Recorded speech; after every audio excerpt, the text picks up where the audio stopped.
Hello दोस्तों, Indira math मस्ती online coaching centre में मैं देवराज आप सभी का स्वागत करता हूं। जैसा कि मैं बता दूं, अपनी जो मैथ की क्लास है सोमवार से शनिवार डेली रोज़ रात 8 बजे चल रही है और संडे को अपना अवकाश रहता है। तो आज से अपना संडे का अवकाश भी नहीं रहेगा। संडे को अपन एक स्पेशल क्लास लाएंगे जिसमें हम हिंदी पढ़ेंगे दोस्तों। तो श्री गणेश जी का नाम लेकर के अपन हिंदी की शुरुआत करेंगे, यानी कि श्री गणेश करेंगे किसका, अपन हिंदी का दोस्तों। तो हिंदी को पढ़ने से पहले एक बार इसके सिलेबस के बारे में भी चर्चा कर लेंगे, यानी कि पाठ्यक्रम अब हिंदी पढ़ाएंगे तो दोस्तों सभी के नाम हिंदी में ही हमें रखने पड़ेंगे और ये हिंदी किस किस एग्ज़ाम के लिए हेल्पफुल होगी। जैसे दोस्तों ऐसा इधर होगा रीट और एमपी टेट, सी टेट और दोस्तों यूपी टेट, एच टेट और दोस्तों सुपर टेट और लेखपाल भर्ती आदि परीक्षाओं के लिए।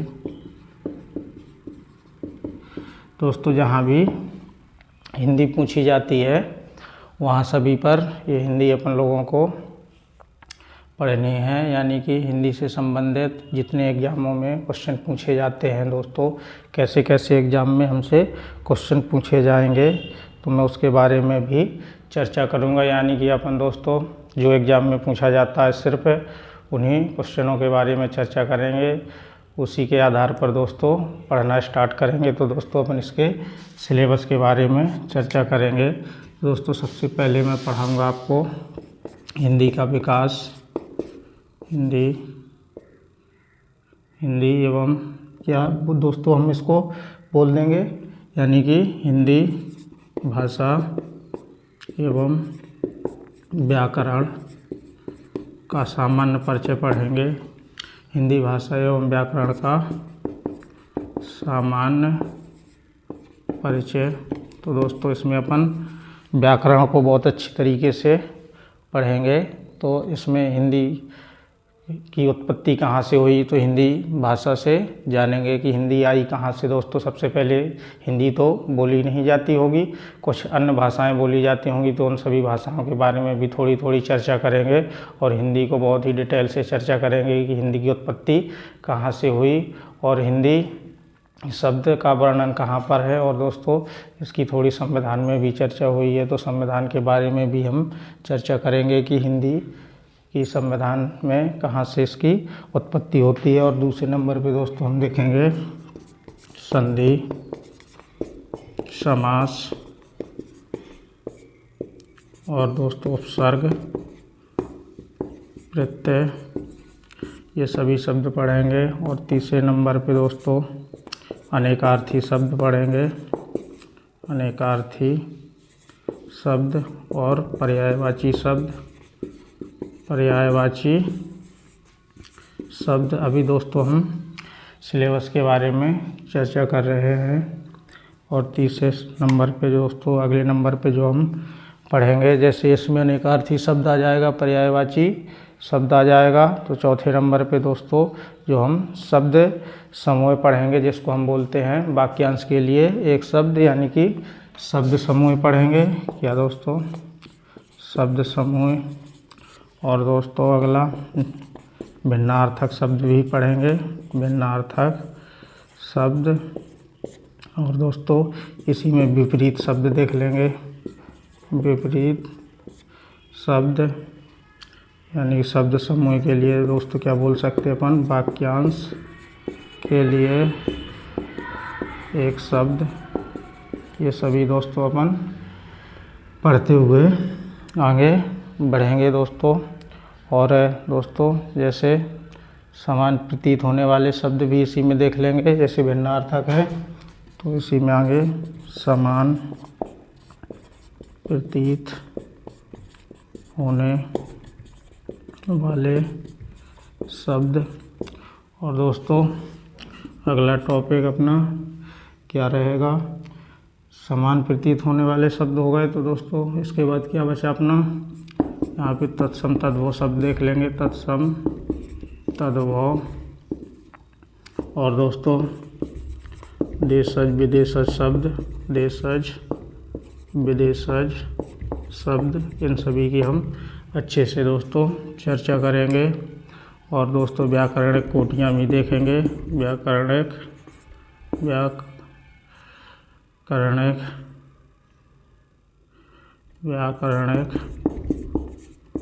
कोटियाँ, जिसमें दोस्तों क्या क्या अपना आ जाएगा, लिंग, वचन और दोस्तों कारक और काल से संबंधित।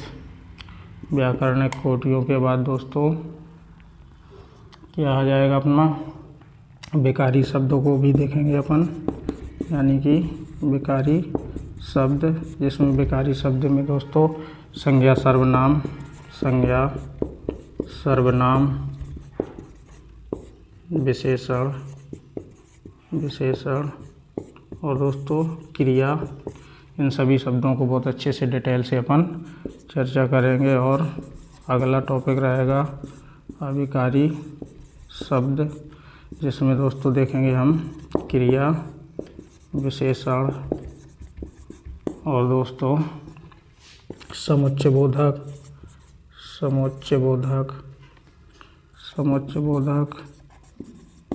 और दोस्तों विस्मयादि बोधक शब्द। इस प्रकार से पढ़ते हुए दोस्तों आगे बढ़ेंगे। और दोस्तों हिंदी के जो भी टॉपिक छूट रहे होंगे उन सभी को हम कवर करेंगे, यानी कि जिस टॉपिक ना भी मैं दोस्तों लिख पाया हूँ तो दोस्तों उन सभी को भी अपन कवर करते हुए चलेंगे। जैसे दोस्तों यहाँ पे अपन शब्द शुद्धि की चर्चा कर लेंगे, शब्द शुद्धि यानी कि शब्द को कैसे शुद्ध करना है। और दोस्तों वाक्य शुद्धि की भी चर्चा करेंगे। और दोस्तों वाक्य रचना भी देखेंगे अपन, वाक्य को कैसे बनाना है। और दोस्तों वाक्य रचना के बाद और अपन कौन से टॉपिक इसमें दोस्तों छूट रहे होंगे, जैसे लोकोक्ति एवं मुहावरे, इन सभी के बारे में अच्छे से डिटेल से चर्चा करेंगे। और विराम चिन्ह, तो दोस्तों ये सभी व्याकरण के टॉपिक होंगे अपन। तो व्याकरण को इस प्रकार से डिटेल से पढ़ते हुए दोस्तों आगे की क्लास स्टार्ट करेंगे, यानी कि संडे टू संडे आपको हिंदी की क्लास मिलेगी। और ये क्लास थोड़ी दोस्तों लंबी भी हो सकती है, 1 घंटे से ऊपर भी जा सकती है, 1.5-2 घंटे तक की हो सकती है, क्योंकि 7 दिन में एक क्लास मिलनी है। तो 7 दिन में अपन इस क्लास को कभी भी देख सकते हैं। तो दिन में दोस्तों 7 दिन में 1-2-3 बार देखेंगे तो अपन इस टॉपिक को बहुत अच्छी से समझ सकेंगे। और यदि दोस्तों टाइम बचा तो साहित्य को भी मैं पढ़ाने का प्रयास करूंगा, जैसे उसमें रचनाएं, रचनाकारों के नाम दोस्तों, और जो अलंकार है, छंद है, तो दोस्तों उसके बारे में भी कभी चर्चा करेंगे। तो दोस्तों इसमें हिंदी भाषा एवं व्याकरण का सामान्य परिचय कल से अपन दोस्तों स्टार्ट करेंगे, यानी हिंदी भाषा का विकास देखेंगे कि दोस्तों हिंदी की उत्पत्ति कहाँ से हुई। और दोस्तों इसी में से व्याकरण में से अपन वर्णमाला के टॉपिक को भी बहुत अच्छे से कवर करने वाले हैं, वर्णमाला। तो दोस्तों जैसे अच्छे से वर्णमालाओं का क्रम देखेंगे कि दोस्तों जैसे मैं कोई क्वेश्चन ही आपसे पूछ के चला जाऊं तो दोस्तों इसका आंसर आपको क्लास में ही मिलेगा, मैं अभी नहीं बताऊंगा। जैसे का के बाद पूछ दिया जाए, का के बाद कौन सा वर्ण आता है, कौन सा वर्ण आता है, तो दोस्तों का के बाद कौन सा वर्ण आता है, इसका दोस्तों आपको आंसर कमेंट बॉक्स में करना है। ऑप्शन वही रहेगा आपका, जैसे खा, दूसरे नंबर पे छा, तीसरे नंबर पे श्रा और चौथे नंबर पे दोस्तों कोई नहीं, यानी कि 3 ही ऑप्शन हैं। तो इस प्रकार से दोस्तों कभी कभी सिलेबस से ही अपन से एग्ज़ाम में क्वेश्चन पूछ लिया जाता है। और सिलेबस से वो क्वेश्चन कैसा पूछा जाता है, तो दोस्तों यहाँ से हमने सिलेबस को डिटेल से चर्चा किया है, जबकि हमें पाठ्यक्रम में सिलेबस डिटेल से नहीं दिया जाता है। तो वो अंदर से क्वेश्चन को पूछ लेता है, फिर हम सोचते हैं कि ये क्वेश्चन कहाँ से आ गया, ये आउट ऑफ सिलेबस हो गया। तो वो दोस्तों कभी कभी पूछ लेता है निम्नलिखित में से बेकारी शब्द नहीं है। तो मैंने दोस्तों यहाँ पे लिखा है संज्ञा, सर्वनाम, विशेषण और क्रिया, बल्कि दोस्तों यहाँ पे अबेकारी शब्द में मैंने क्रिया विशेषण लिखा है। इसमें क्या लिखा है दोस्तों, क्रिया विशेषण। इसमें क्रिया विशेषण क्यों नहीं लिखा है, क्योंकि ये बेकारी शब्द नहीं होता, ये अबेकारी शब्द होता है। तो दोस्तों ऐसे ही एक एक टॉपिक की अपन अच्छे से डिटेल से दोस्तों चर्चा करेंगे। हो सकता है आपको संडे से ही क्लास उपलब्ध हो जाए हिंदी की। तो दोस्तों यदि आपके लिए ये क्लास हेल्पफुल हो और आपके दोस्तों को भी हेल्पफुल लग रही हों, तो दोस्तों आप अपने दोस्तों में भी इस क्लास को ज़्यादा से ज़्यादा शेयर करिएगा और उनको बताइएगा कि अब इंदिरा मैथ मस्ती में हिंदी की क्लास भी स्टार्ट हो गई है दोस्तों। तो अपन अच्छे से डिटेल से चर्चा करेंगे। और दोस्तों अगर आप चैनल में पहली बार विजिट कर रहे हैं तो इसको सब्सक्राइब कर दीजिए और शेयर कर दीजिए और लाइक कर दीजिए और कमेंट के माध्यम से हमें बता दीजिए कि आपको क्लासें कैसी लग रही हैं दोस्तों। तो आज के लिए इतना ही, धन्यवाद।